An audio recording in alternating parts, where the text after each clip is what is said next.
दोस्तों, क्या आप जानते हो रोड पे कभी भी किसी टैंकर के आसपास अपनी गाड़ी नहीं चलानी चाहिए। और इसके पीछे एक काफी खास वजह है। दरअसल इन टैंकर्स के अंदर लिक्विड ट्रांसपोर्ट किया जाता है, जैसे कि दूध, डीजल या फिर पेट्रोल। और जब टैंकर रोड पर काफी ज्यादा धक्कियां खाता है तो ये लिक्विड फ्यूल काफी ज्यादा फोर्स एक्सर्ट करता है व्हीकल की वॉल्स पर, और इस वजह से फोर्स लगभग 10 गुना तक बढ़ जाता है।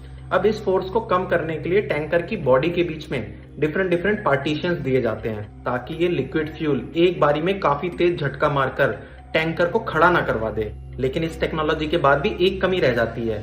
बीच में पार्टीशन इस फोर्स को कम तो कर देता है, लेकिन साइड में दीवारों पर कोई पार्टीशन नहीं होता।